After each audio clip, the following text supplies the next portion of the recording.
Good evening, everybody. Bonjour tout le monde. My name is Matt Aronson. I'm the counselor for District 7, and I have the privilege of being the acting mayor tonight. Mayor Smith is not available tonight for personal reasons. If you've tuned in tonight to see Mayor Smith, we'll invite you back to our next meeting, which you will be back in the big chair. I'm going to beg your indulgence today, as this is the first time I'll be running a meeting of this kind, so we'll all work together and get through this in one piece. So, as we said before, we'll begin at the beginning and work through till the end. We must begin with the reports from my fellow councillors. I'm going to start on the right with Councillor Roux from District 2. Councillor Roux? Thank you, Mr. Pro-Mayor. Yes, so don't have too much today, but on Thursday, August 24th at dusk in Westmount Park, we will be presenting Super Mario Brothers, so the movie from this year. So please do come with your lawn chairs and blankets and enjoy the outdoor screening of the film. Je ne sais pas si vous êtes au courant, mais la bibliothèque possède depuis 2014 des ruches. Alors, je confesse, je ne savais pas ça avant de devenir conseillère, mais l'année dernière, les abeilles ont produit assez de miel pour remplir plus de 200 pots de bon miel de Westmount. Alors, c'est Alvéole qui s'occupe de ça. Alors, un apiculteur sera présent à la ruche de la bibliothèque dans le jardin de Comte, mercredi le 23 août à 13h45. Alors, venez poser vos questions et observer comment l'apiculteur et les abeilles travaillent. Le 30 août, à la galerie de Victoria Hall, il y a le vernissage. Vous êtes invité au vernissage de l'exposition de Nathalie Guez et Irma Alvarez. Et finalement, la porte principale de la bibliothèque is still undergoing repairs, but I'm glad to announce that the automatic door of the conservatory is working fully, so people have easy access to both the library, the gallery, and Victoria Hall. So that's good news. And then the library will be closed for Labor Day, so Monday, September 4th. Thank you.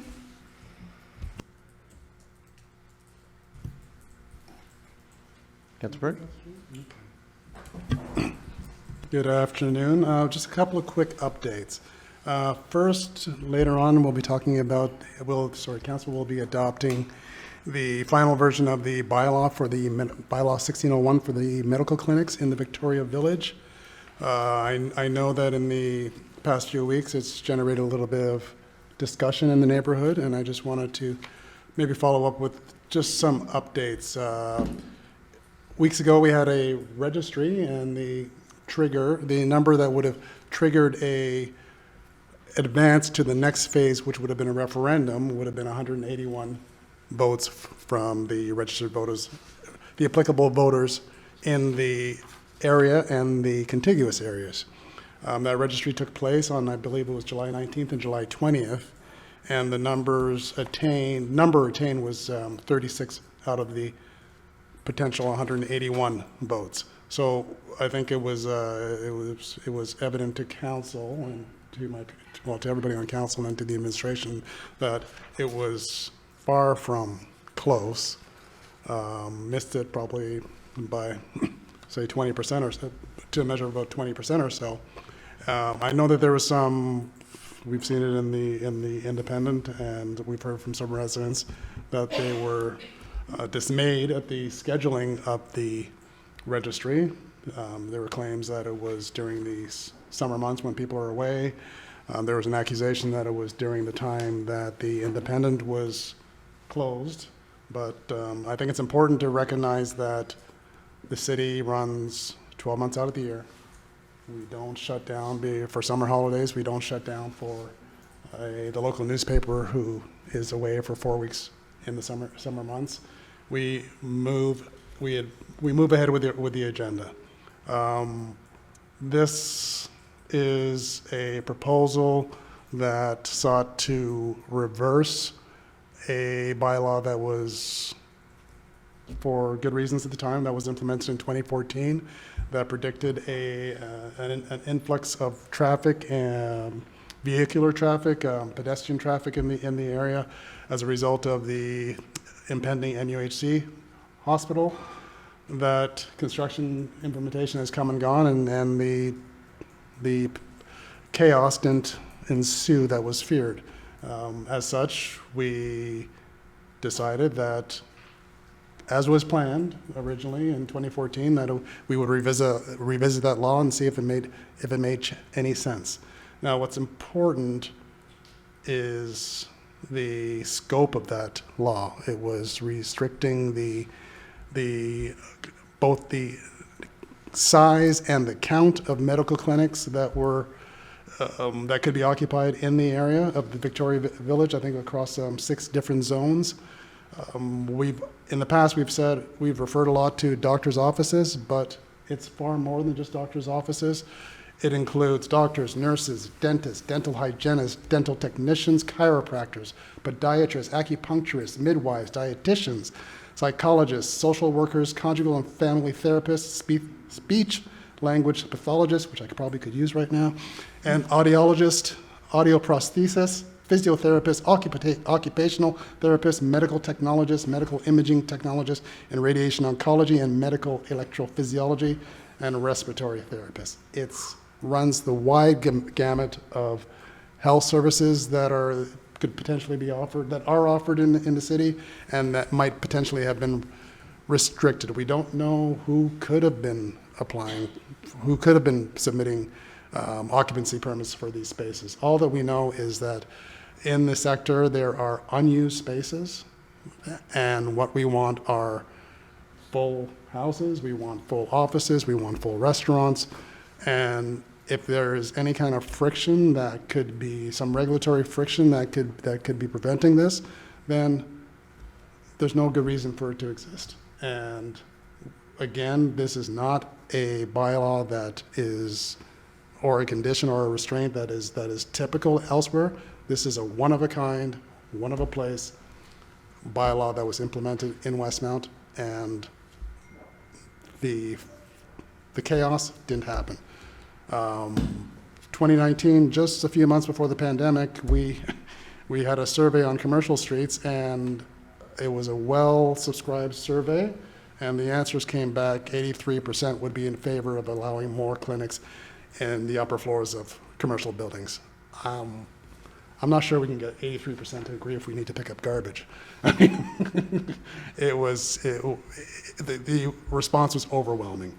So I feel comfortable, I'll speak for myself and then hopefully for my peers, that we have acted within the parameters of the law. It was clear we had a deadline that needed to be satisfied, and even though there might have been some miscommunication as to which were the dates for the registry, we erred on the side of caution, and we added an additional day to provide everybody with the opportunity to come out and sign that register. And like I said, it's 36 out of 181. It wasn't really close. So I feel comfortable pushing that, sorry, wrong phrase, not pushing it through, but I feel very comfortable putting my hand up and adopting that when that measure comes by later on the agenda. That's 1601. The next item is it's a bit larger, and this will be something that you're hearing about for the very first time. We've often talked about the southeast sector, and when I'm talking about the southeast sector in particular, we are now talking about a zone which is delimited by Atwater to the east, Dorchester to the south, as it comes up where it meets Clark and St. Catherine, and then going up Wood, meeting to the north, up to Sherbrooke. That is an area in which there are no single-family residences, but there is a lot of commercial areas, and it includes the Tupper lots, it includes the building that was, I think, is 1100 Atwater, and the underground parking garage, and of course all of the commercial area along St. Catherine Street, all of which needs attention and needs a little bit of love, care, and more importantly, a vision. And the challenge that we've had in the past is that we've been lacking a coherent vision. The tools there are always tools that are available to us, And in the past, we've had some minor changes to one zone here, another zone there, trying to maybe raise the density that it's allowed.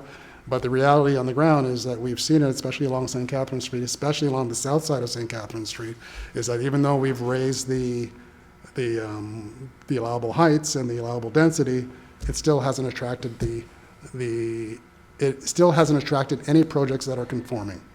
The only kind of interests we've seen in the area are with non-conforming projects. Each one of these non-conforming projects comes by way of a PPC-moi or a SCOPI, which is a particular project at a particular site asking for particular variances from our bylaws.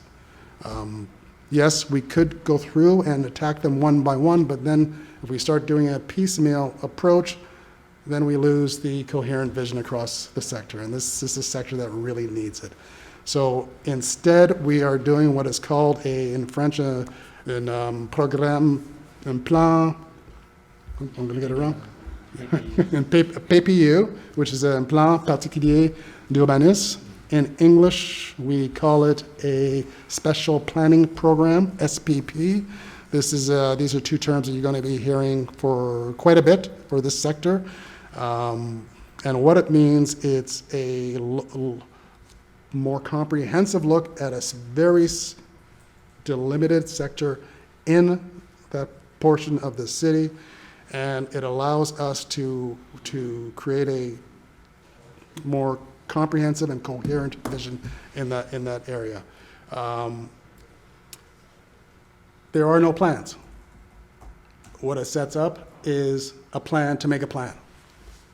It means that we will be looking at that area not just as council, not just as the administration, but the immediate residents and all of Westmount and all of the stakeholders. It means that we get everybody around the table and we have a very, very long and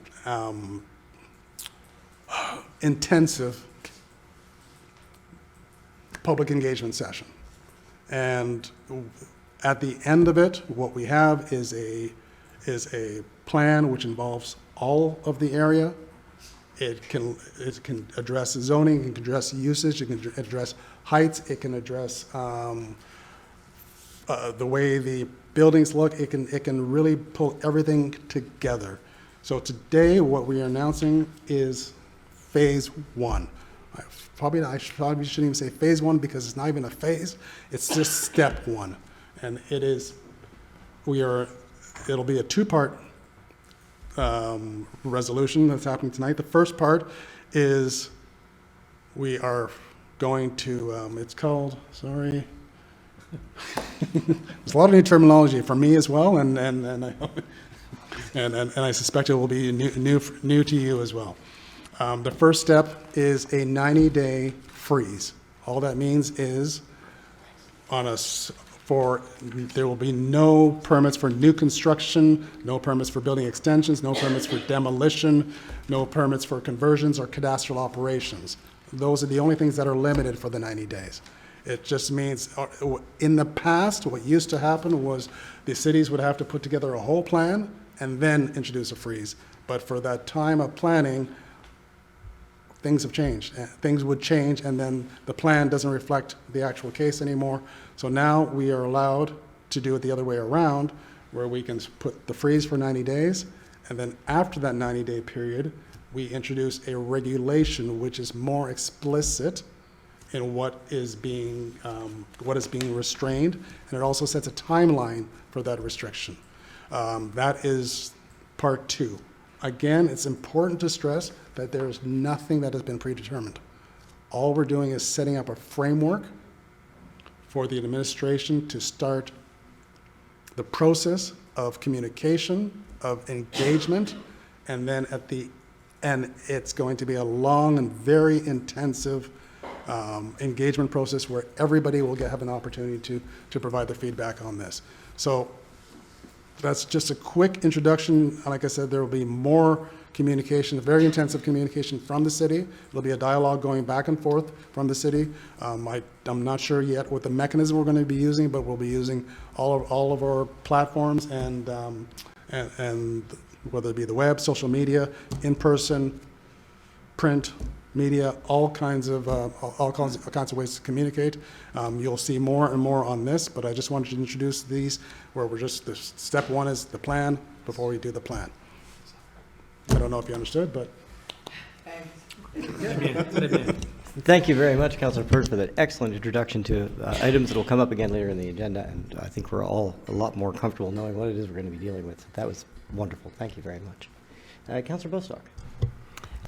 So our blue-collar teams are back at work and are out collecting garden waste bags, filling potholes, cutting grass, and getting caught up in all their projects. We're glad to have everybody back at work. Just a reminder, please don't forget to check the on-street parking signs for street cleaning, and make sure that you move your car in time so that the entire street can be cleaned and you don't get a ticket. And also a reminder to please not put your dog waste bags in the garden waste. Please find the closest garbage can and put your dog bags there. By putting plastic in garden waste bags, you are contaminating the possible compost, which is not good for the environment. So please carry your poop with you. And that's it. Thank you. Councilor Gallery. Good afternoon, everyone. Nice to see a few people here. I have good news to announce, and I just want to congratulate our U11 boys at the Westmount Soccer Club for their first ever tournament win in early August. So congratulations to the boys and the coaches and the organization who've worked so hard throughout the season, and it's a big success for us. So the Westmount Independent this past week profiled them, and we're all very proud. Just a reminder that fall registration is underway, so please go to the website and look at our offering. It's heavy on hockey and skating, and but lots of other great things as well. And that will go on, and non-residents will be able to access our programming at the end of the month. With regard to the pool, it is going to remain open till Labor Day, so enjoy it while you can. And this is the last week of our free summer programming in the park for our outdoor activities like yoga and Tai Chi and stretching. So try and get there tomorrow and Thursday. And I have an update on the Devon Park playground update. Today they started the work for the actual park equipment and the paths, and that's expected to be a 7-day work site. So be patient with us. It's all weather permitting. And the tennis courts will remain open while this is going on. And lastly, I just want to announce a public consultation for the arboreal future of King George Park. It will take place at Victoria Hall on August 31st at 7 p.m. And basically, it will be run by the firm Robitaille Curtis, and we're looking to hear back from residents and get their input for the future of the trees that we're addressing, because we're in the third phase, and we would like to continue the communication with everyone's input for this next phase of the park. So I hope to see many of you there. And that's it for me. Thank you, Councilor. Councilor Kez. Thank you, Councillor Aronson. Just want to let you know there's currently a graffiti cleanup campaign underway. Also, you may have noticed some line painting. Some extra traffic calming measures have been put in place. New road paint has been used as a key locations around the city to designate safer lanes at irregular intersections and to extend the sidewalks, making pedestrian traffic more visible to drivers, encouraging drivers to keep their distance from the curb. Also, new signal timing sequence is now in effect at the intersection of Grosvenor and Sherbrooke, which has resulted in safer crossing for the pedestrians. So painting on roads and signal timing changes are cost-effective and hopefully successful interventions which help make our roads safer for everyone. That's it. Thank you very much. A couple other little items for my own report. Well, first off, as Councillor Bostock referred to, we've reached an agreement with our blue-collar workers, and we're all very pleased that we are have come to a place where our negotiating teams were able to agree on a good deal for our blue-collar workers who have accepted it with 90% approval in their most recent vote. Thanks are owed to the managers and employees who were not part of the blue-collar union for all of the extra work that they did to keep as many of our services running as well as we could during this difficult time.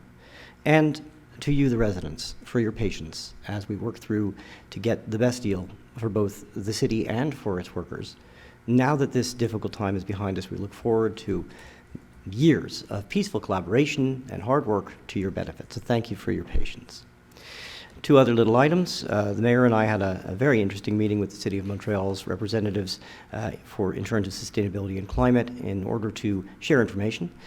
We've got some plans that are forthcoming and will hopefully be ready for announcement in the fall. And finally, and this part is, I'm sorry to all the kids who are watching tonight, I know there's many of you, we are coming to the end of summer and back to school is on the horizon.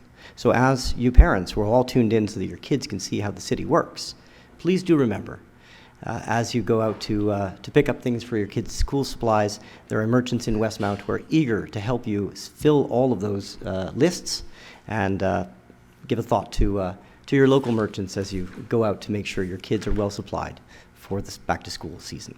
And with that, I believe we are finished with reports and can move to everybody's favorite time of the meeting, our question period. As is tradition, I think we'll start with people who are in the room, and anyone who'd like to ask a question of their public officials is invited to the podium to do so now. Just trying to be polite here. And I'm sure that when Mr. Fretz, you've been doing this longer than I have, I don't need to remind you that we need your name and your address, please. Thank you. Good evening, Mayor and Council. John Fretz, 473 Lansdowne. I'd just like to, having heard Councillor Pert go talk about the area under study, and I immediately wondered, well, what about the area south of St. Catherine around Gladstone? That will not be a part of the study, as I understood your remarks. It what? It is within the perimeter. Okay. Because I remember when we had the consultations regarding SODO, south of Dorchester, it was found out that, in fact, you needed to do a bigger, more comprehensive area in order to understand the whole thing. So I wasn't really sure what your frame of reference was. And I still don't, so I'll check it later. I'd like to ask Councillor Gallery, if I'm not going, the firm of Robitaille Curtis.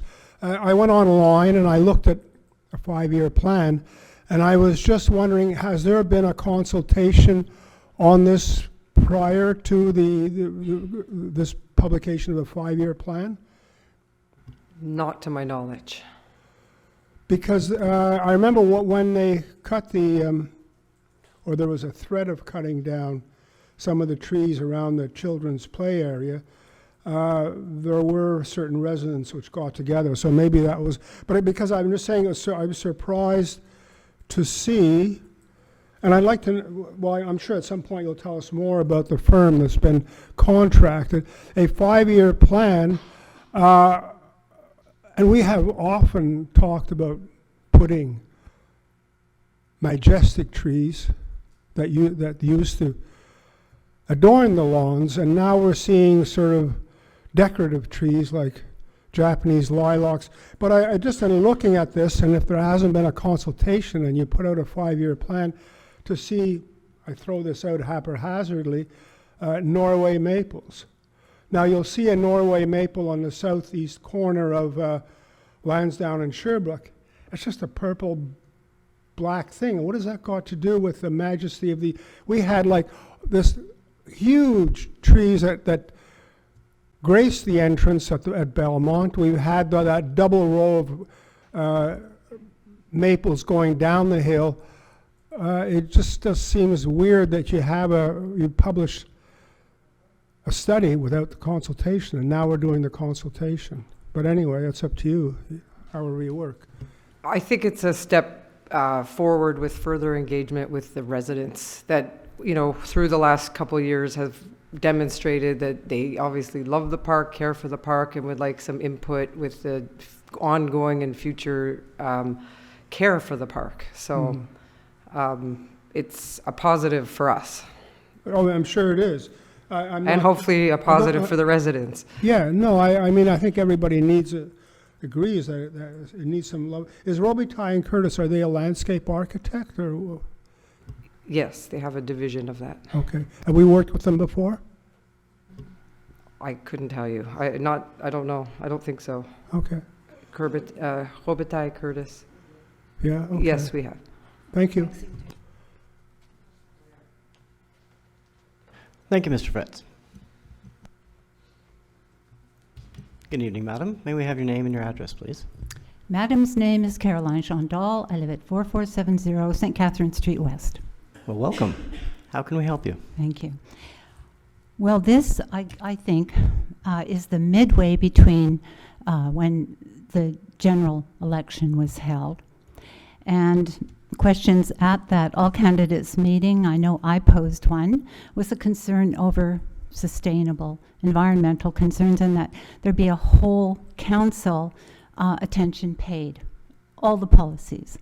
So that's just a preface, and I hadn't meant to do that tonight because I usually have a lengthy preface which is perhaps worn its way. I was going to start with the question. So here's my question. Rather quickly put together this afternoon, late this afternoon, because of yet again another incident. So I would like to know, it's an environmental question concerning policy and practice. I would like to know from all of you, what is your perspective? From your perspective, is the most significant achievement, if you will, regarding the emissions reduction policy, remembering that the Secretary General of the United Nations, Antonio Guterres, with his face looking like it had exploded, saying, the planet is boiling, the planet, as we know, is burning. So with respect to emission reduction policy and practice that should meet, or that does not meet, or the current climate crisis situation, in your perspective, what is the most significant? Would it be policy, comprehensive policy? Would it be practice? Would it be the leadership, not just of council, but of designated people, like the public security leadership? Would it be deterrence for people that really pay no attention? Would it be the training of public security officers who are on the ground, important people? Would it be an education thrust for the general public, most of whom drive cars, and their young adults drive cars? So a citizen education program. So, those are just a few. Because from my perspective, observation and experience, they're just not working well together. They're being flaunted. So I'd like to hear from you. I don't want to have to do all the talking from this question, though I could certainly provide you, with some anecdotes, which have brought me here tonight. An excellent question. And with due respect, if it'll be all right with my fellow councillors, I'd like to answer on behalf of the council, as they have given me the responsibility of looking after climate and sustainability in the city. Much like, first of all, I agree with everything that you are saying. Much like the carbon emissions that we need to fight against, the most important things that this council and administration do in order to turn this very big ship around would appear to be invisible.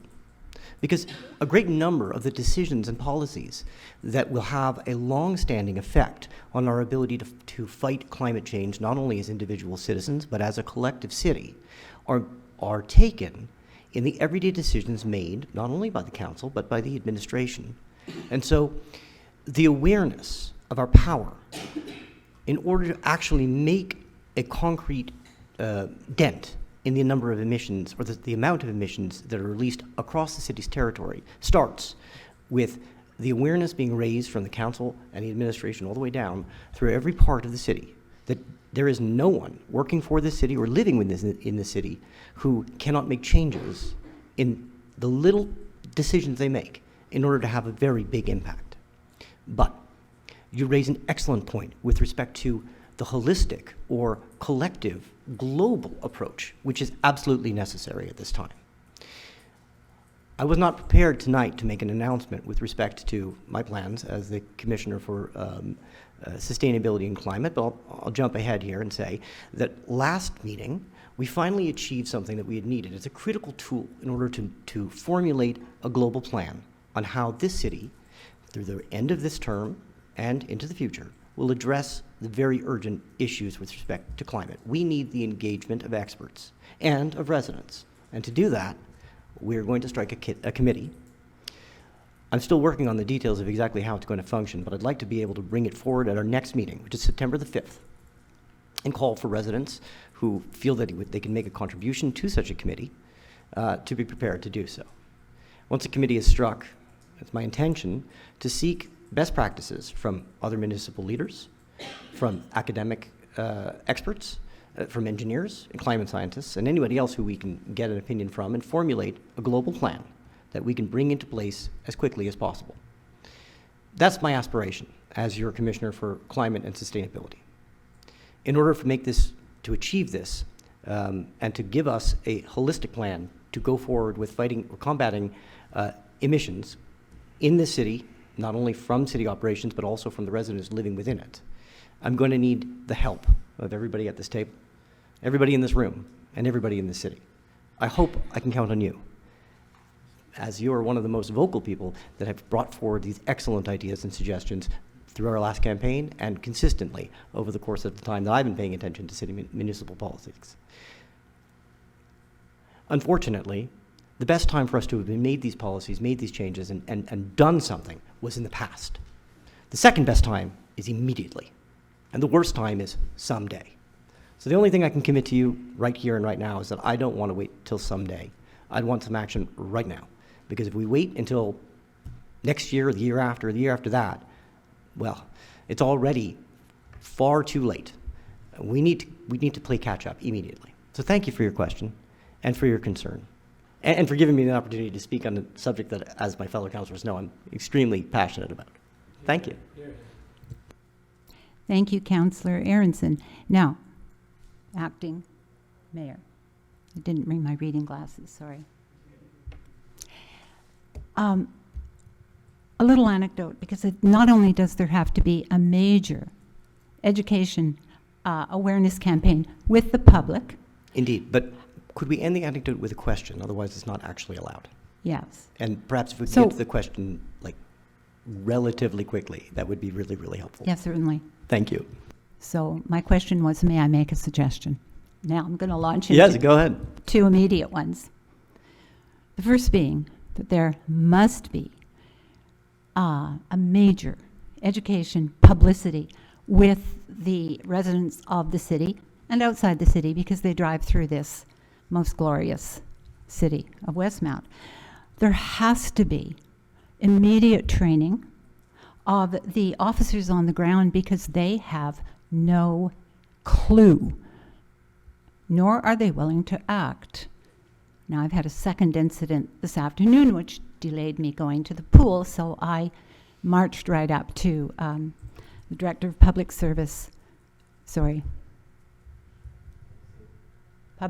Security, marched right up to his office and waited till he could be there, because it's that critical. And these pamphlets which could not be found, are not the answer.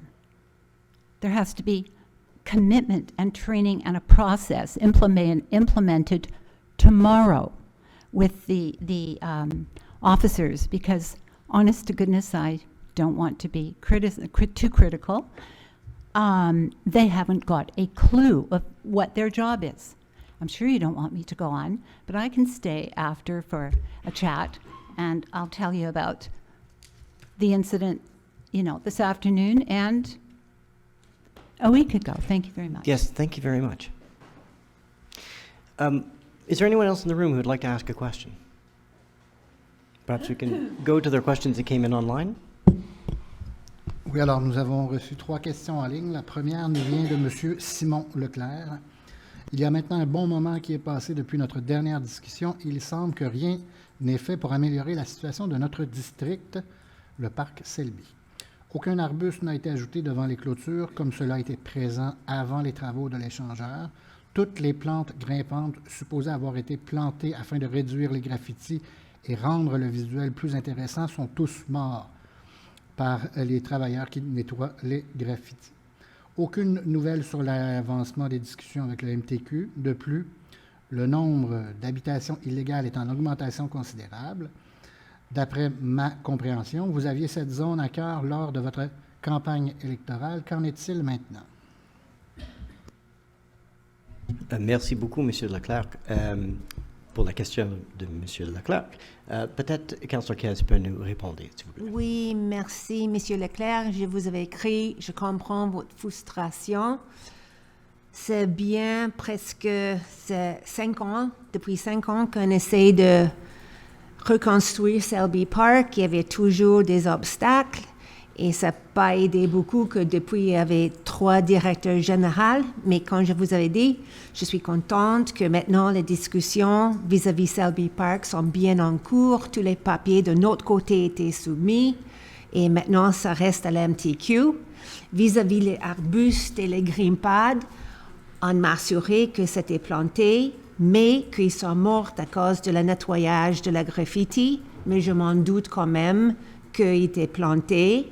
Mais j'espère toujours qu'il va y avoir des choses plantées dès que le parc est dans notre main et dès que le parc est établi. Alors, je sais que c'est très long, mais le foie est là et le parc va être encore là, mais comme vous avez vu, ça prend du temps, c'est frustrant, mais on va arriver. Et voilà, merci. Merci beaucoup, Councillor Kez. Je pense qu'on a 2 autres questions. Second question from the WMA. It has been suggested that one of the reasons behind the recent blue-collar strike was their last contract had expired and were therefore working without a collective agreement. If this is true, would it be possible to reach an agreement between the City of Westmount and the employees at least 6 months prior to the expiration of any existing collective agreement? Well, an excellent suggestion.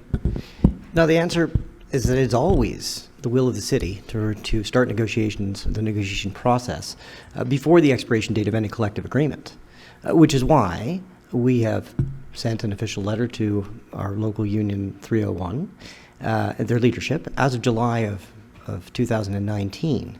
That was our intention at that time, to start negotiations as early as possible. Now, unfortunately, for various reasons, they were not able to give us any availability whatsoever before December of 2021. Some of this may have had to do with the pandemic, or other reasons. We don't have clarity as to why exactly the union took the position that they did, although we respect the right to do so.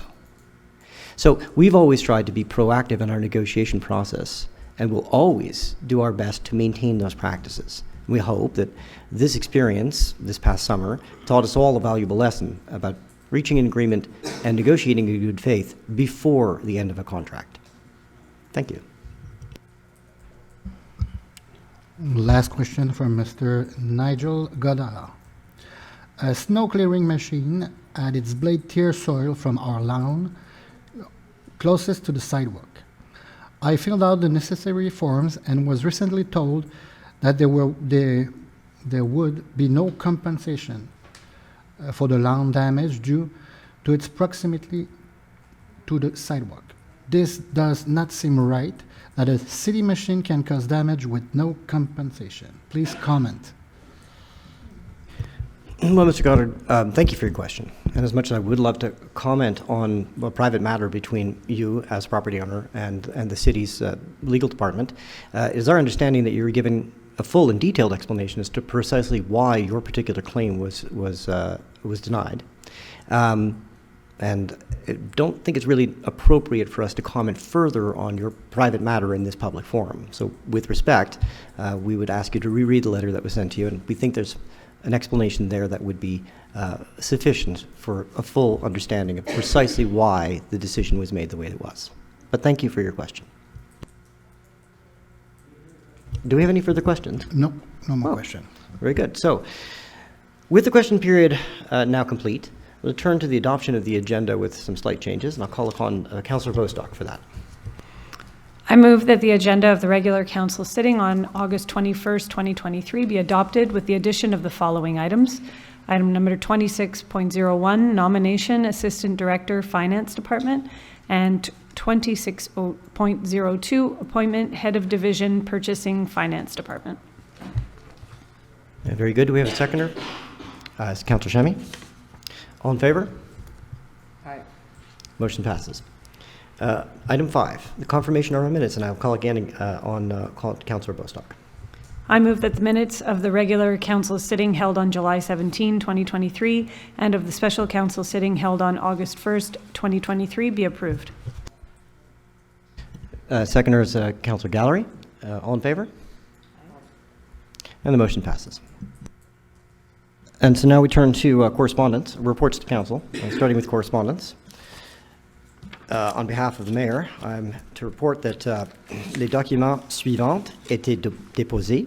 Le règlement 04-0447-231 de la Ville de Montréal, règlement modifiant le plan d'urbanisme de la Ville de Montréal, 04-047, afin d'intégrer un programme particulier d'urbanisme dans le secteur de planification de Écarts-Quartier, le Chine Est.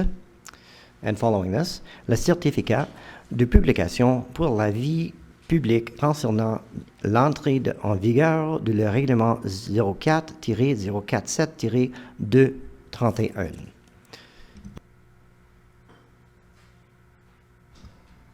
And our next item is the tabling of the certificate of the results on the registration procedure for bylaw 1601, and for this I'm going to call upon our city clerk. Merci, Monsieur le maire suppléant. Conformément aux dispositions de l'article 557 de la loi sur les élections et référendums dans les municipalités, le certificat sur le résultat de la procédure d'enregistrement portant sur le règlement 1601 visant à modifier de nouveau le règlement 1303 concernant le zonage, clinique médicale et cabinet de médecins est déposé. Merci, monsieur. Item 7. For this agreement on the réseau transport métropolitain EXO, I will call upon Councillor Kez. Thank you. Whereas the railway right-of-way known as the Westmount Subdivision, hereinafter Sub-Westmount, belonging to the Canadian Pacific Railway Company, runs through the city of Westmount, whereas the Sub-Westmount crosses Green Avenue and the clearance under the Green Overpass is only 3.33 meters, 10 feet 11 inches, which has resulted in several collisions between vehicles and Green Overpass, causing major service delays and problems with the reliability and punctuality of the commuter train lines running to the Sub-Westmount and using Green Overpass.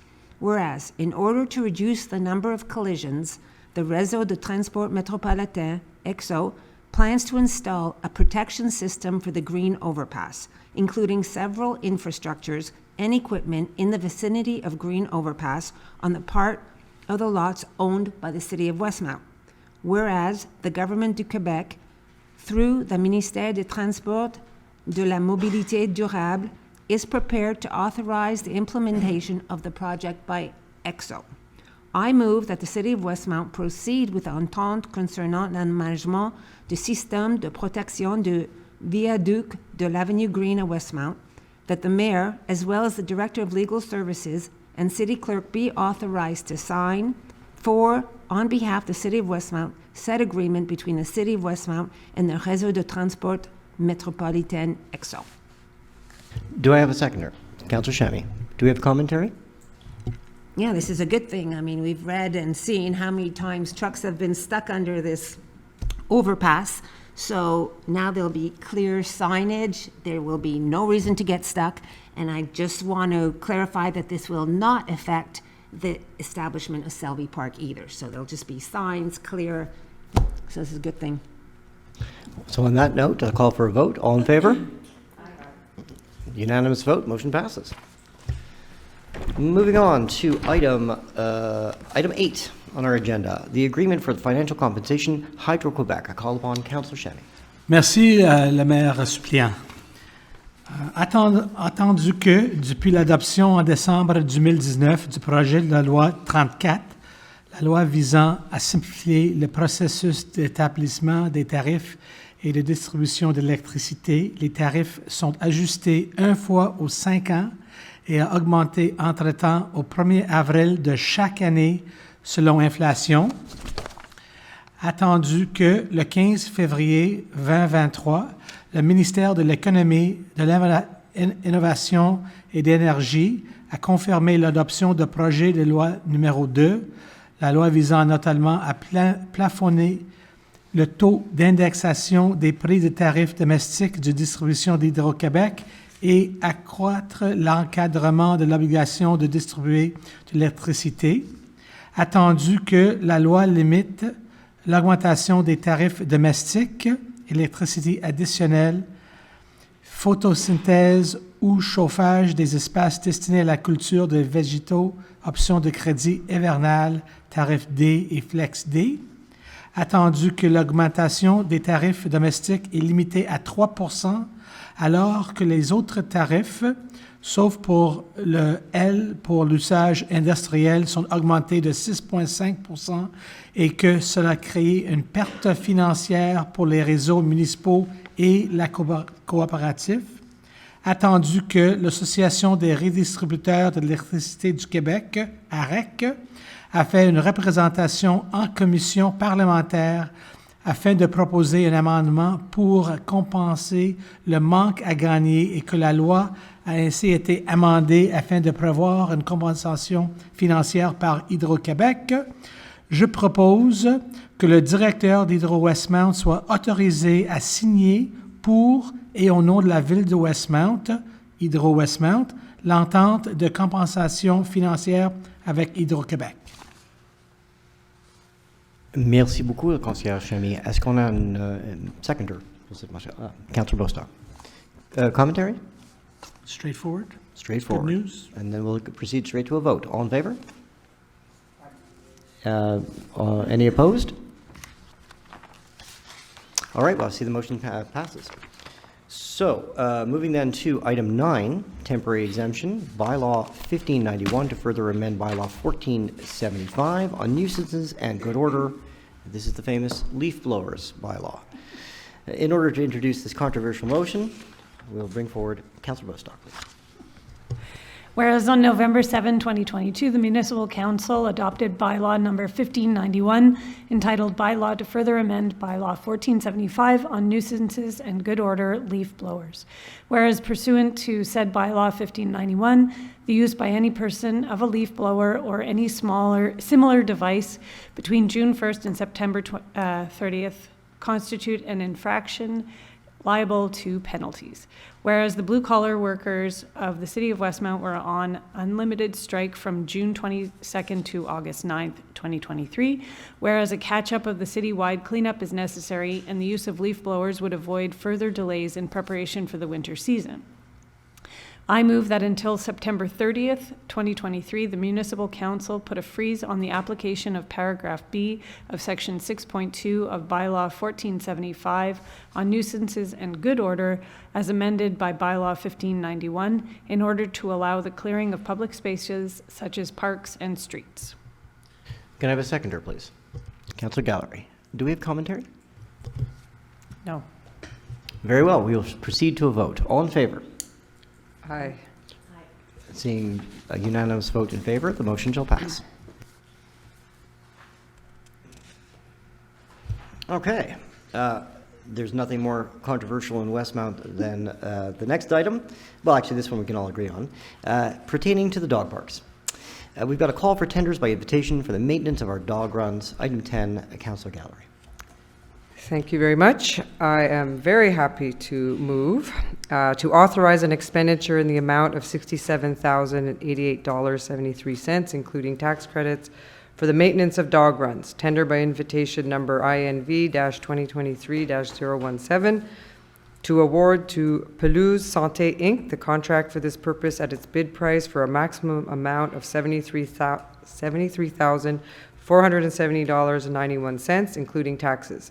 The whole in conformity with the contractual documents of the call for tenders by invitation INV-2023-017 to allocate this expenditure in accordance with the financial information included in the decision-making file number 2023-1991.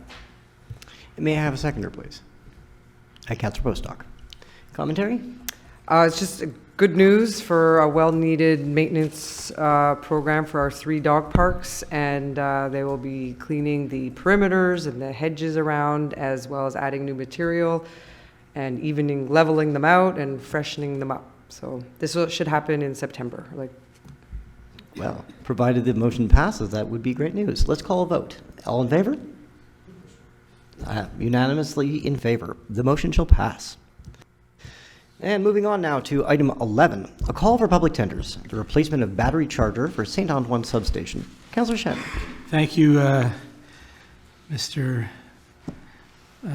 Deputy Mayor. I move to authorize an expenditure in the amount of $94,675, including tax credits, for the replacement of a battery charger at St. Antoine Substation for Hydro Westmount Network, tender number PUB 2023-030, and to award to Breton Electric Company Limited the contract for this purpose at its bid price for a maximum amount of $108,852.58, including taxes, the whole in conformity with the contractual documents of the call for tenders PUB 2023-030, and finally to allocate this expenditure in accordance with the financial information included in the decision-making file number 2023-1973.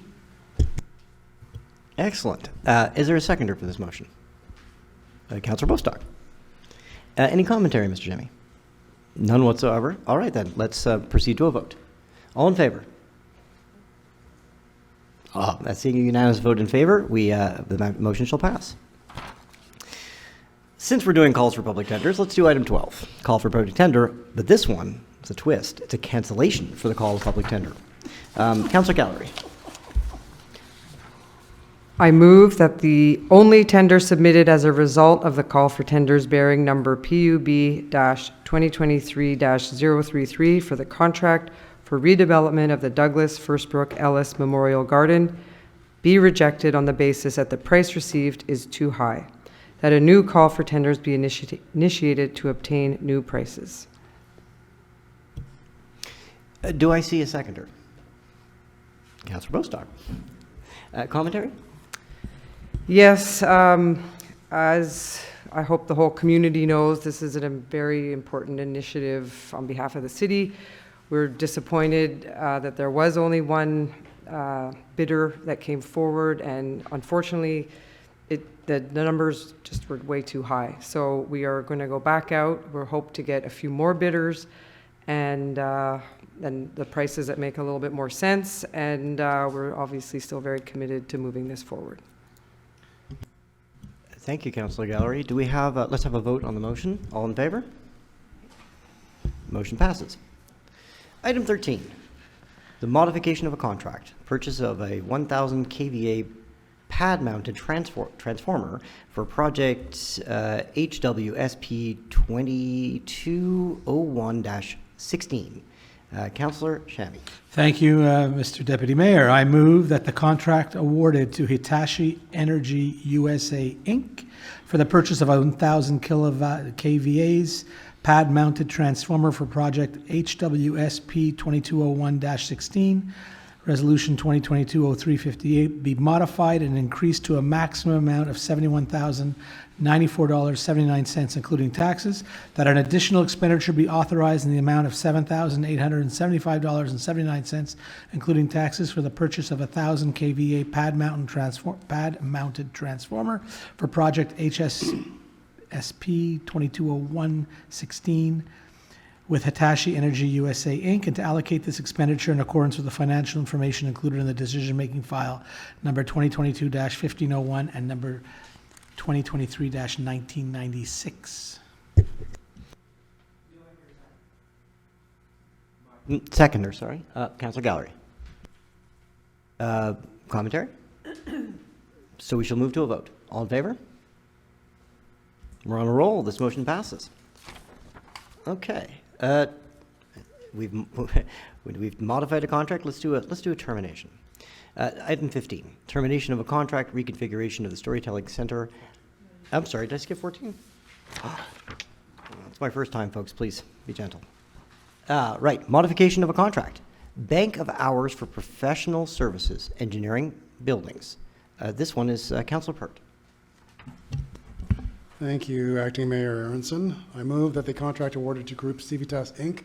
for the Bank of Hours for Professional Services in Engineering, Buildings, Resolution Number 2022-08-193 be modified and increased to a maximum amount of $400,917.83, including taxes, that an additional expenditure be authorized in the amount of $36,447.08, including taxes, for the Bank of Hours for Professional Services in Engineering, Buildings with Group Civitas, Inc.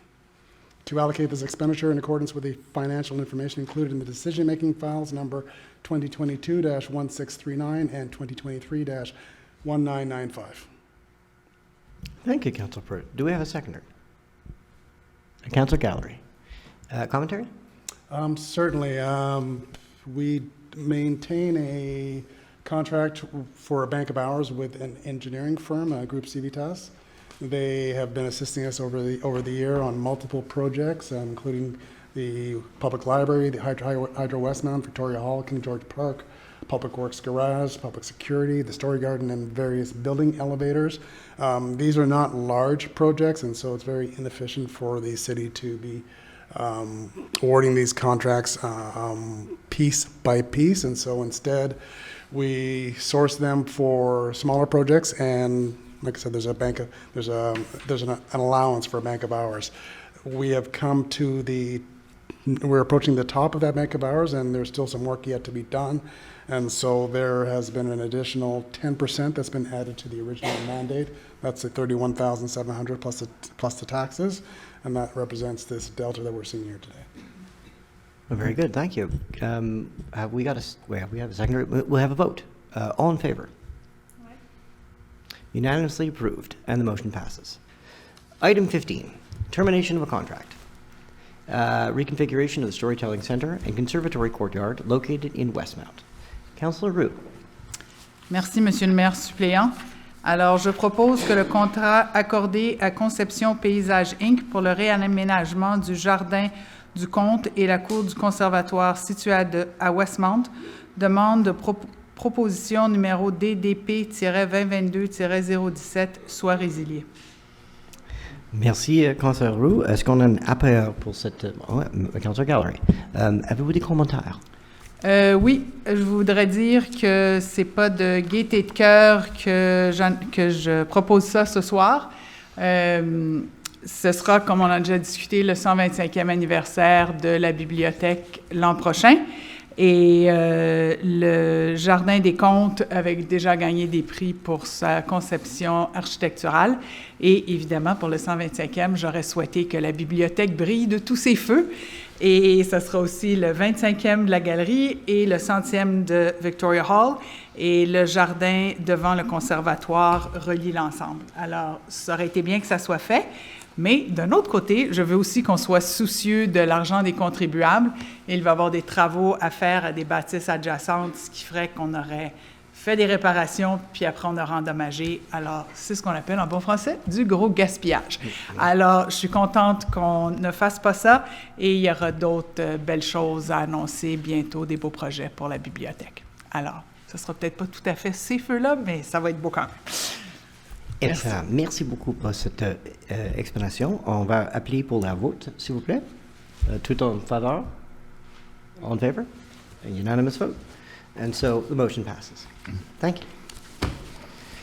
We're going to now turn to adoption of some bylaws. Item number 16, this is the bylaw 1600 concerning solid fuel heating and cooking devices and fireplaces. For this, I call upon our city clerk.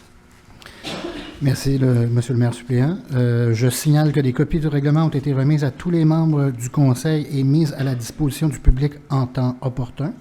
L'objet de ce règlement est de contrôler l'émission dans l'atmosphère de particules émanant des appareils de chauffage, de cuisson et des foyers à combustible solide.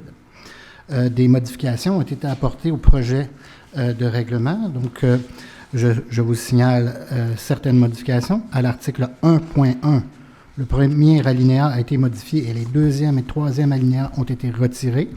À l'article 1.5, les premiers, troisième et quatrième alinéas ont été déplacés et sont maintenant les paragraphes 2 et 3 de l'article 1.7.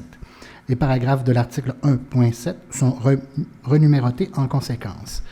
Les articles 2.3 et 2.4 ont été ajoutés. La page titre de l'annexe A a été retirée.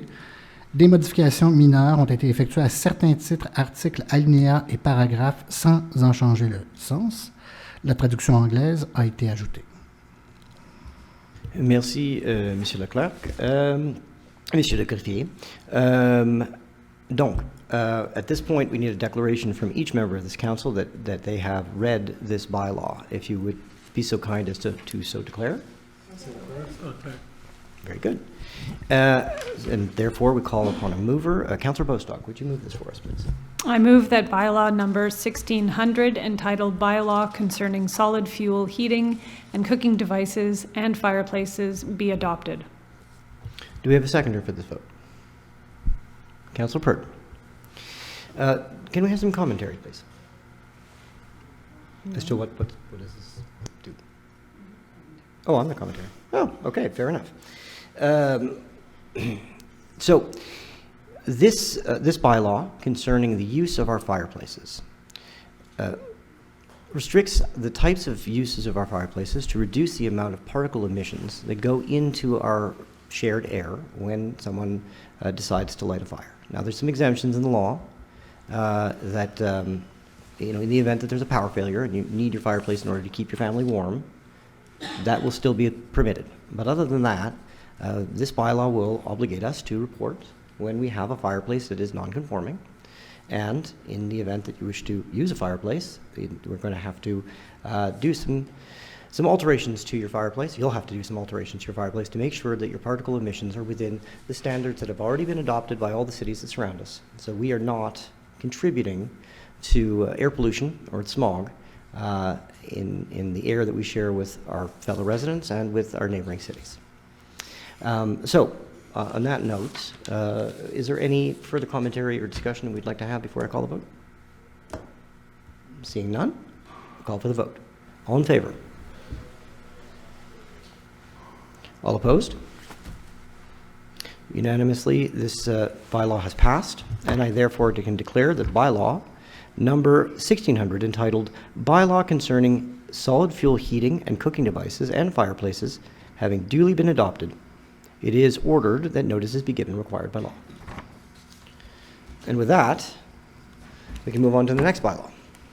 Another adoption, this one for bylaw 1601, to further amend zoning bylaw 1303, medical offices and doctor's offices. Monsieur le greffier?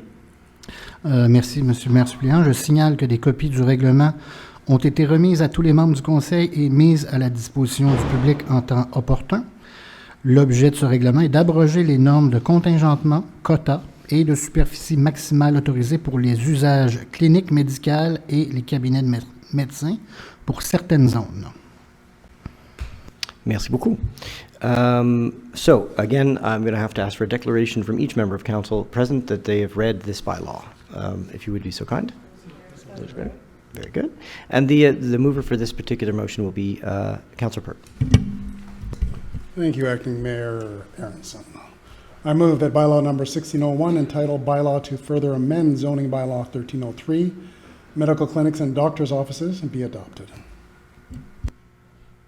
May I have a seconder for this motion? Councillor Gallery. I suppose the commentary would be my duty. So this has been discussed quite a bit in the last little while. As Councillor Pert laid out in his report earlier today, we are doing away with a restriction that limited the types of medical services and paramedical services that were permitted in the area around Victoria Village, in the hopes that we may be able to keep those office buildings full. So with that, may we have a vote on this particular motion? All in favor? Councillor Guess? All in favor? Then any opposed? No opposed. Seeing that, the bylaw is therefore adopted. And since bylaw 1601, entitled Bylaw to Further Amend Zoning Bylaw 1303, Medical Clinics and Doctors' Offices, has been duly adopted, it is ordered that notices be given as required by law. And since we're adopting bylaws, we can move to item 18. Adoption of bylaw 1604, further amending bylaw 726 concerning street traffic. Monsieur le Greffier. Je signale, Monsieur le maire suppléant, que des copies du règlement ont été remises à tous les membres du Conseil et mises à la disposition du public en temps opportun. L'objet de ce règlement est d'augmenter les frais d'amende pour les infractions de stationnement. And yet again, I'll ask members of council to declare that they have read this bylaw. Have you read it? Declared? Very good. And on that note, then I'll ask Councillor Kez to move this motion, please. I move that bylaw number 1604, entitled Bylaw 1604, further amending Bylaw 726 concerning street traffic, be adopted. Very good. And may I have a seconder, please? Councillor Bostock. This bylaw is, again, just to bring our parking violations, or rather the tickets that are issued in the case of parking violations, in line with the 21st century. There's going to be some mild increases there to discourage folks who have decided that it's just the price of doing business to park where they ought not to park. So on that note, we're going to call for a vote. All in favor? Any opposed? No? Okay. Well, this bylaw also passes. And therefore, because bylaw 1604, entitled Bylaw 1604, further amending Bylaw 726, concerning street traffic, has been duly adopted, it is ordered that notices be given as required by law. So, having adopted some bylaws, we'll turn to a different subject altogether. The tabling of the Planning Advisory Committee meeting minutes for July 2023. Councillor Pert. Thank you, Acting Mayor Aronson. I move the council acknowledge and accept the minutes of the regular Planning Advisory Committee, the PAC, meeting of July 2023, held on July 18th and July 20th of 2023. Do I have a seconder? Councillor Gallery. Does it require explanation? Do you want to highlight it? I will just highlight that I had a conflict of interest on two files, and I had to recuse myself for the review and the analysis of the two items, and they are indicated in the meeting minutes. Thank you, sir. On that note, we'll call for a vote. All in favor? Motion passes. And on the same theme, we're going to table the Planning Advisory Committee meetings for minor exemption. This is item 20. Councillor Pert. Thank you, Acting Mayor Aronson. I move that the council acknowledge and accept the minutes of the special meeting of the Planning Advisory Committee, the PAC, pertaining to minor exemption applications held on July 18th of 2023. Do we have a seconder? Councillor Gallery. Commentary? None. None needed. Right to a vote. All in favor? Unanimous vote. Motion passes. And item 21, which I believe, okay, this is going to be the approval of site planning and architectural integration programs. For this one, I'm going to call upon Councillor Gallery. Thank you very much. I move that the Municipal Council act on the recommendations of the Planning Advisory Committee, PAC, as set out in the minutes of the regular meeting of July 2023, and adopt for each of them the site planning and architectural integration program's conditions for the issuance of a permit as listed in items. Here we go. CCU 23-07.02 to CCU 23-07.04.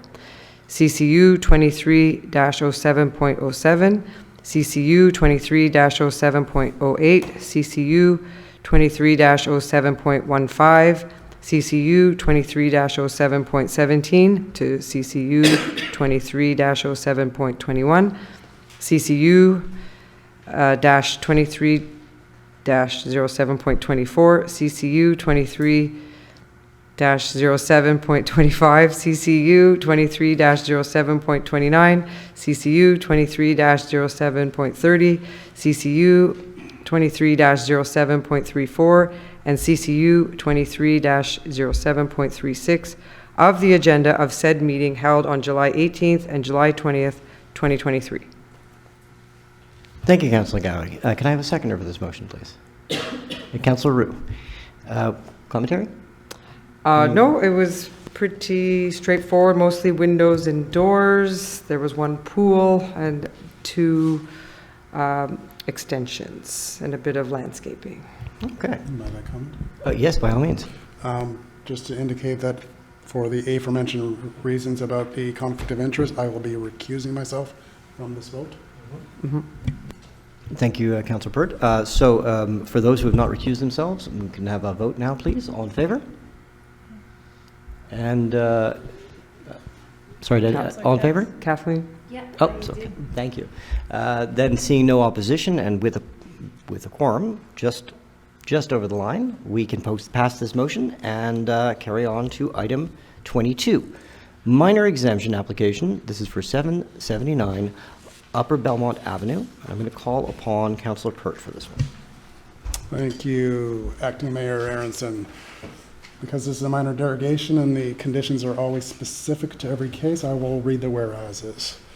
Whereas the City of Westonouts bylaw 1576 on minor exemptions was adopted on September 20th of 2021, whereas a minor exemption must comply with the objectives of the planning program, whereas the exemption shall be considered minor in quantitative terms, in terms of our environmental impact and architectural terms, whereas the application of the regulatory provisions targeted by the application shall cause serious harm to the person requesting the minor exemption, whereas the exemption shall not hinder the owners of neighboring properties in the enjoyment of their right of ownership, whereas the exemption shall not exacerbate safety or public health risk or affect the quality of the environment or general well-being, whereas the minor exemption application aims to allow the regularization of an existing non-conforming siting where an encroachment is noted in 2 places, namely in the front building line of the main building and in the uncovered space of the side yard.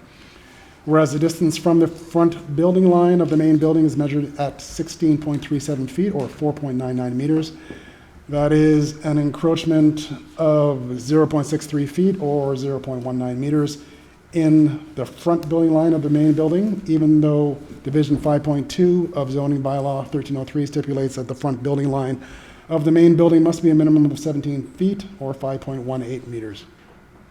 Whereas the distance of the width of the uncovered space of the side yard is measured at 4.13 feet or 1.26 meters. That is an encroachment of 2.87 feet or 0.87 meters into the uncovered space of the side yard, even though subdivision 5.3.2 of zoning bylaw 1303 stipulates that the uncovered space of the side yard must have a minimum width of 7 feet or 2.13 meters. Whereas the Planning Advisory Committee is of the opinion that the application of the regulatory provisions referred to in the application has the effect of causing serious prejudice to the applicant for the following reasons.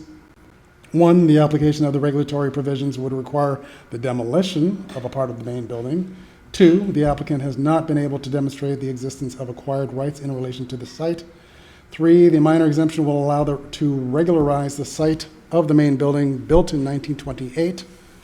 I move that the preamble be an integral part of this resolution, that Council approve the minor exemption application to allow the following, according to the measures by Monsieur Guillaume Normand, land surveyor, in his certificate of location dated June 12 of 2023, file AMTL-218361-1, minute 1575.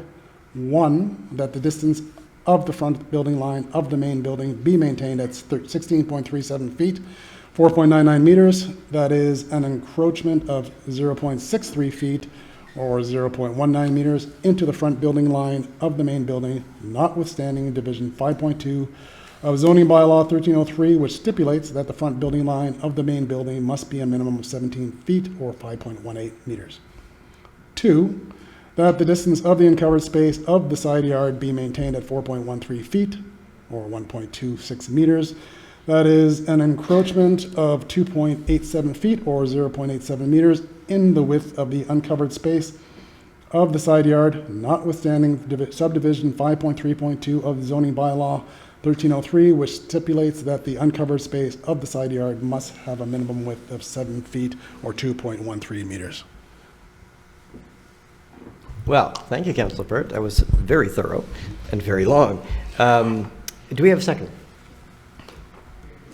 Councillor Gallery. Commentary may not be necessary. It may not be necessary. It's a regularization of an existing situation that would be very difficult to change. Well, in that case, let's call for a vote. All in favor? Any opposed? Well, no. Unanimous vote, and the motion carries. Item 23, another minor exemption application, this one for 4563 Sherbrooke Street West. I will again call, I'm sorry? 4569 Sherbrooke Street West. Again, we'll call upon Councillor Perk. Merci, le maire suppléant Aronson. Whereas the City of Westmount's bylaw 1576 on minor exemptions was adopted on September 20th, 2021, whereas a minor exemption must comply with the objectives of the planning program, whereas the exemption shall be considered minor in quantitative terms, in terms of environmental impact and architectural terms, whereas the application of the regulatory provisions targeted by the application shall cause serious harm to the person requesting the minor exemption, whereas the exemptions shall not hinder the owners of neighboring properties in the enjoyment of the right of ownership, whereas the exemption shall not exacerbate safety or public health risk or affect the quality of the environment or general well-being. Whereas the minor exemption application aims to allow the conversion of a mixed-use building into a residential building without a parking area. Whereas subdivision 5.5.2 of zoning bylaw 1303 provides that, after the coming into force of this bylaw, no existing building may be established unless and until, 1, in the case of a one-family building, a private garage or parking area is established behind the front building line on the lot or parcel of land on which the building is constructed. 2, in the case of a two-family building, a private garage or parking area which accommodates at least 2 cars is established behind the building line on the lot or parcel of land on which the building is constructed. Whereas a permit application was submitted after the interior work had begun and the exemption pertaining to the parking area was brought to the applicant's attention after the work had already been completed. Whereas the Urban Planning Department is of the opinion that the minor exemption application is admissible in accordance with section 145.5 of the Land Use Planning and Development Act, CQLR, chapter A19.1, which stipulates that the resolution may also have an effect in respect of work in progress or already carried out where the work was authorized by a building permit and was carried out in good faith. Whereas the Planning Advisory Committee, the PAC, considers that the applicable criteria of bylaw 1576 on minor exemptions have been respected. I move that the preamble be an integral part of this resolution.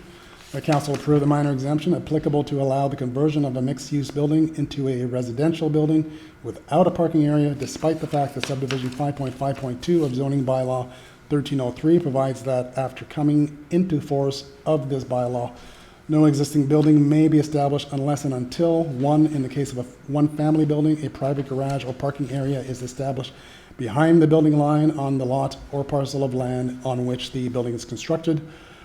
2, in the case of a two-family building, a private garage or parking area which accommodates at least 2 cars is established behind the building line on the lot or parcel of land on which the building is constructed. Thank you, Councillor Pert. Do I have a seconder? Councillor Gallery. Commentary? In short, existing residential property, it is a row house. There is no room for parking in front and certainly no room for behind the building line. This is one of those cases where one clause of the zoning bylaw is in conflict with another clause of the zoning bylaw. And these are the kinds of situations where the best mechanism to resolve this is through a minor exemption, as is the case here. Very good. On that note, let's have a vote. All in favor? Motion passes. Now we come to a really exciting piece of the agenda. This is something new. I believe that we are the second city in Quebec to undertake a motion of this kind. And this pertains to the discussion we had earlier about the southeast sector. And so for the notice of intention of the adoption of a special planning program for the southeast sector, I'm going to call upon Councillor Pert again, please. Thank you, Acting Mayor Aronson.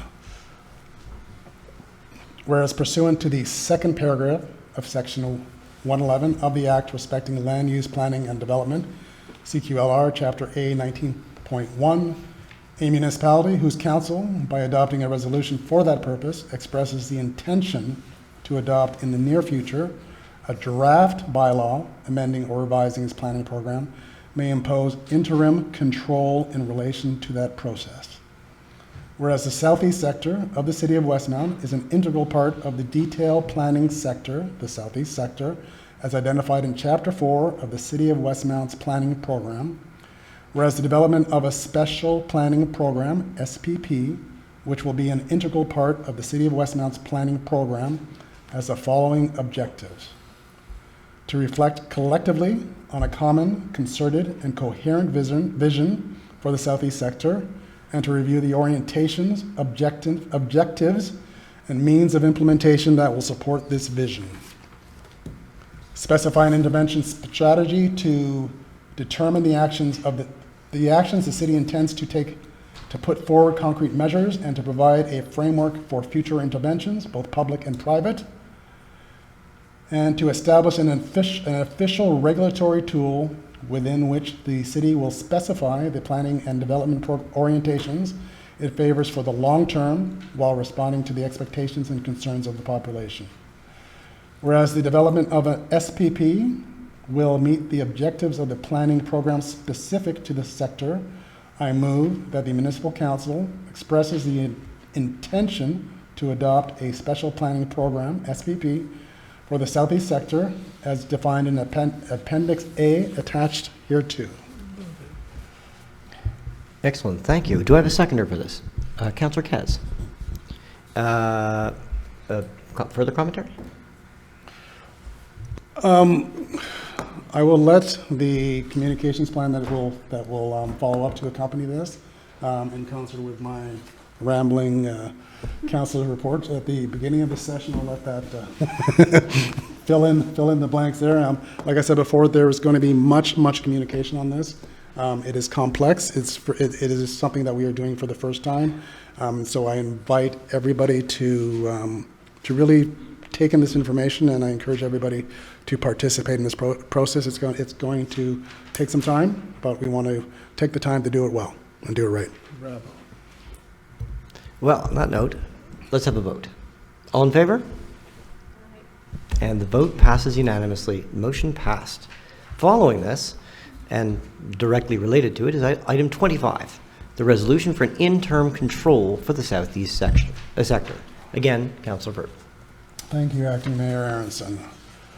Whereas, pursuant to the second paragraph of Section 111 of the Act respecting land use planning and development, CQLR, Chapter A 19.1, a municipality whose council, by adopting a resolution for that purpose, expresses the intention to adopt in the near future a draft bylaw amending or revising its planning program, may impose interim control in relation to that process. Whereas the municipal council expressed the intention to adopt a special planning program, the SPP, for the southeast sector, whereas the municipal council wishes to exercise interim control during the modification process of the planning program and planning regulations, over cadastral operations, construction, demolition, occupancy, and certain other types of interventions in the southeast sector covered by the special planning program, so as not to compromise the implementation of the orientations, objectives, standards, and criteria specific to the sector. Whereas certain interventions permanently transform the urbanistic characteristics of living environments and are a reminder of the importance of conducting an assessment and review, when necessary, of certain rules related to the insertion, integration, and harmonization of development and redevelopment projects within the existing urban landscape.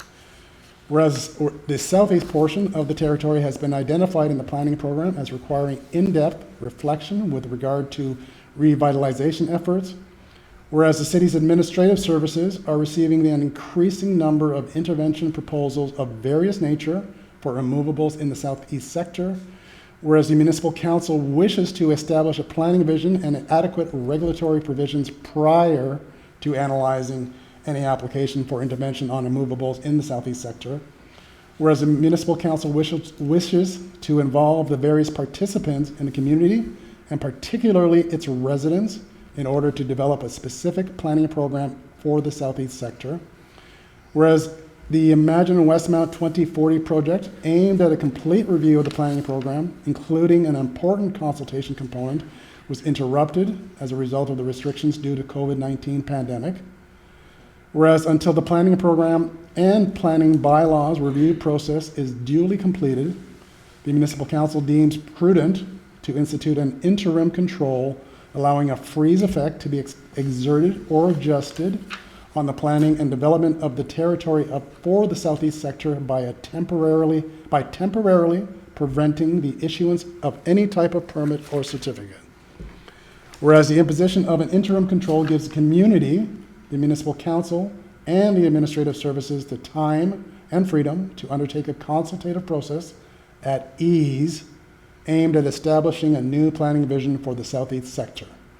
I move that the following restrictions be applicable for a period not exceeding 90 days from the adoption of the present resolution, subject to section 112.6 of the Act respecting land use planning and development, CQLR, chapter A 19.1, that for removables located in the southeast sector, outlined in Appendix A of the resolution, the following be prohibited: new building construction, building extensions, building demolitions, transformation for the purpose of converting the use of a building, cadastral operations and lot subdivisions, that no permit or certificate be issued under any city bylaw with respect to any activity prohibited by this resolution, that these restrictions do not apply to interventions provided for in section 112 of the Act respecting land use planning and development, CQLR, chapter A 19.1.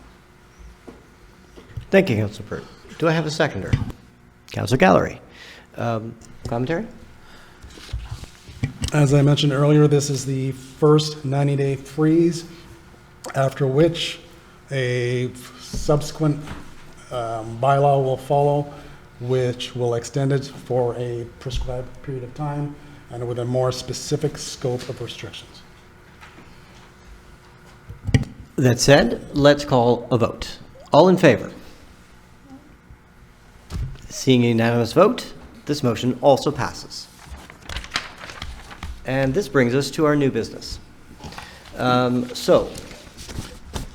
For item 2601, the nomination of an Assistant Director, Finance Department, Councillor Chamy.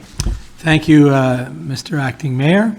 I move that Monsieur Frédéric Tifo be appointed to the position of Assistant Director of the Finance Department, Grade 5, effective September 18th, 2023, in accordance with the salary recommendation stipulated in the decision-making file, number 2023-2002, and according to the terms provided for in the working conditions and remuneration of management personnel, and that this appointment be on a permanent basis once Monsieur Tifo has completed a probationary period in accordance with Section 2 of the Working Conditions and Remuneration of Management Personnel.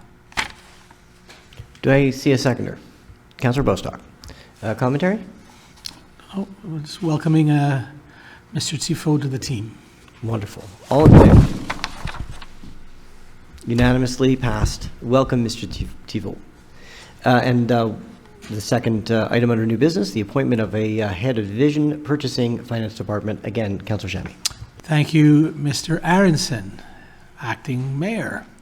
I move that Ms. Andrea Johanna Espinoza Ponte be appointed to the position of head of division purchasing of the Finance Department, grade 7, effective August 22nd, 2023, in accordance with the salary recommendation stipulated in the decision-making file number 2023-2001, and according to the terms provided for in the working conditions and remuneration of management personnel, and this appointment be on a permanent basis once Ms. Espinoza Pontes has completed a probationary period in accordance with Section 2 of the working conditions and remuneration of management personnel. Thank you. Seconder, Councillor Bostock. Commentary? Just welcoming Andrea Johanna Espinoza Puentes again. Congratulations and welcome to the Finance Department. All in favor? And a unanimous vote. Welcome, Madame, to our team. The motion passes. With that, we've come to the end of the business of the meeting, and it is time for our second question period. If there's anyone in the room or online who would like to ask a further question, particularly about the business arising in this particular meeting, you're welcome to do so now. Good evening.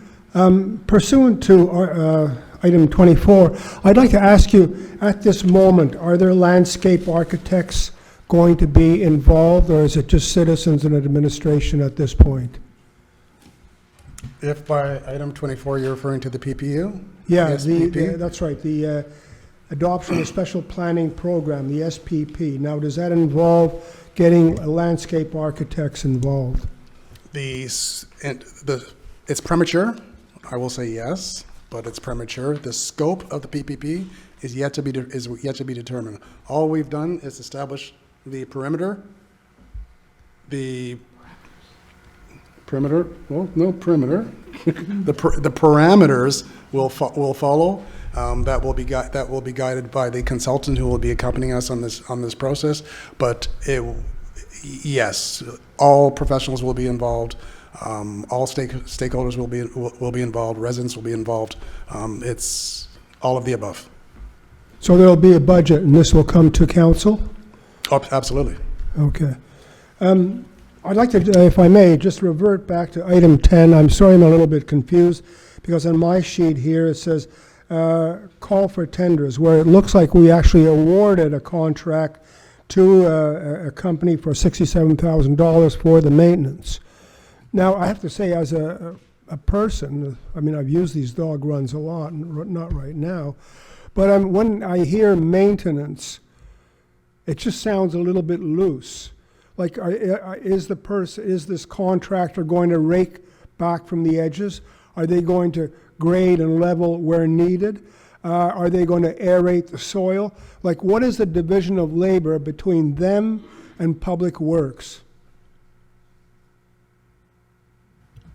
If I may, a little context, which I just tried to explain earlier, was the mandate for this company, which we've worked with regularly, is coming in with new materials. They'll be cleaning out the old leaves and anything that's tired and old and holes, or there's the material that's showing out in some places. Like, it's going to get. It's not being redone, it's being fixed up and maintained, a long overdue maintenance. Right, so they work under the supervision of the Department of Public Works? Absolutely, yes. Okay.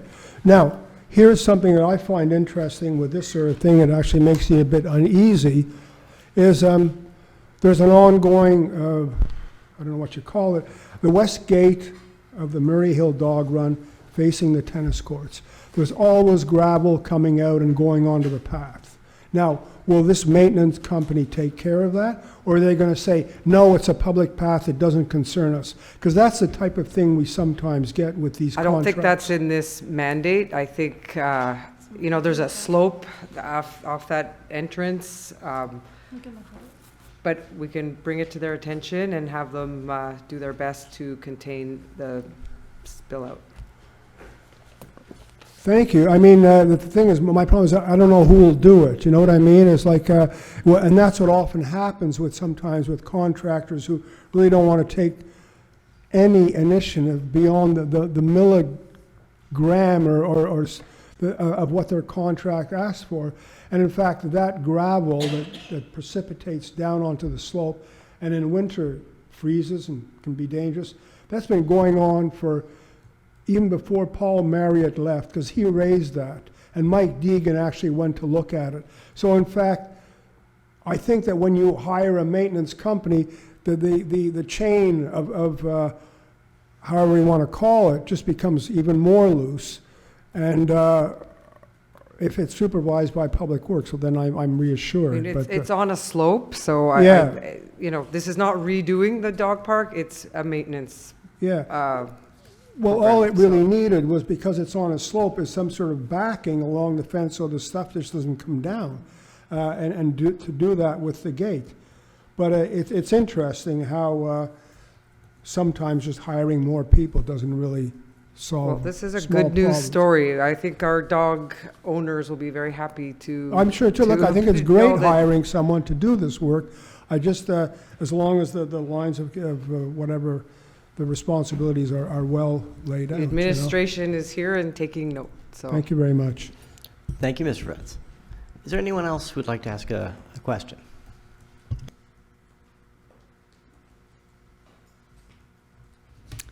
Madame? This relates back to, acting mayor and council. This relates back to number 16. When I was listening to number 16 about bylaw 1600, my mind went to enforcement. Who's going to be responsible to enforce this bylaw? And so I actually wanted to know if the council and acting mayor, would you please accept my apology for something I said in the first round of questions, and that was my reference to the public security officers not having a clue. So would you please accept my apology for that? We Because- absolutely would. Thank you. You're Be- most welcome. Because it comes from frustration about lack of enforcement. And the second part of that, would you agree that there must be an effective training program for public security officers, that they understand that they play a critical role in your overall agreement to work on the environment and sustainable development and decrease emissions? So that's the second part of my question. Well, I think we can all agree that all of us, public security officers, members of the administration, council members, citizens, residents, we all need to be sensitive to our role in controlling and reducing greenhouse gas emissions. We'll certainly take your commentary under advisement and have a word with the administration as to what we might be able to do to address this particular issue. Yes, I would just, for my purposes, replace the word sensitive to act responsibly. Thank you very much. So noted. Thank you. Do we have any other questions from the audience tonight, or perhaps online? There's no questions online. Well, with the business of the council at a close and no further questions, I thank you very much for attending or tuning in this evening. September 5th is our next scheduled meeting. Please note it is a Tuesday night because of Labor Day. We're not meeting on the first Monday night of September. So Tuesday, September the 5th, we'll be back here. The mayor will be back in this seat, and we encourage you all, please, to come back with your questions and concerns and bring a friend. Thank you very much for your attention this evening, and we are adjourned.